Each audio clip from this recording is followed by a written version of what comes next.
Bom dia, pessoal. Uma dica para vocês aí, ó.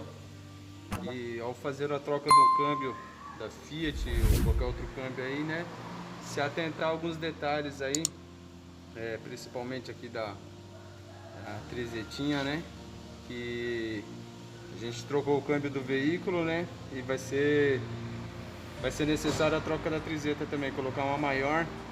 Como a gente já sabia disso, deixando para fazer isso por último. Então vamos passar uma dica para vocês aí, muito importante, antes de montar um câmbio e testar, sair para testar o veículo, é fazer a substituição da trizeta.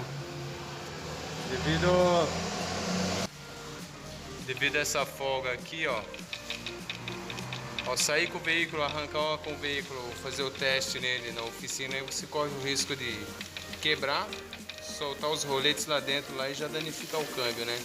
Então uma dica interessante aí passar para os amigos aí, né? Muitos já sabem, mas não custa nada relembrar, né? Colocamos aí um suportinho aí só para conseguir mostrar lá dentro como funciona. Agora vai ser feita a troca da trizeta, beleza? Então sempre testar antes, se atentar a isso para não montar com folga, né? Isso daí pode criar um problemão danado aí, tá bom? Valeu, pessoal, um abraço. Pessoal, ainda a respeito do câmbio do Uno, né? Aqui a gente colocou no lugar só para mostrar, né? A peça ainda continua, a trizeta pequena, né? Mas olha o barulho. Consegue ver o eixo mexendo aqui dentro, né?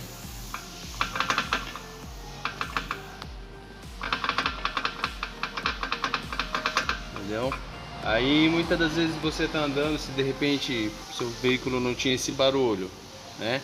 Não tinha esse barulho. Começou um barulho ao sair, você sente um tranco, né? Toda vez que vai arrancar com o veículo, nas trocas de marcha, sentir um tranco, um estralo. Muitas das vezes pode ocorrer dessa trizeta quebrar, né? Então aí ficar com essa folga também, tá? Então é um detalhe aí, daqui a pouco a gente vai montar a peça nova e mostra pra vocês aí como que fica sem folga nenhuma, fica justinho. Beleza? Então, pessoal, acompanha aí, curte nosso canal aí, deixa seu like pra nós aí, valeu? Então, pessoal, voltando aqui a respeito do Uno, tá?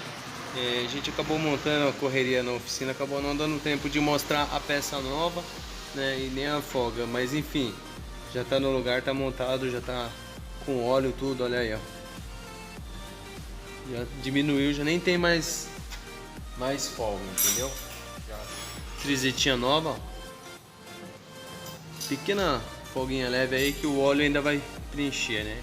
Mas enfim, tá filezinho agora, acabou o problema, beleza? Então, valeu!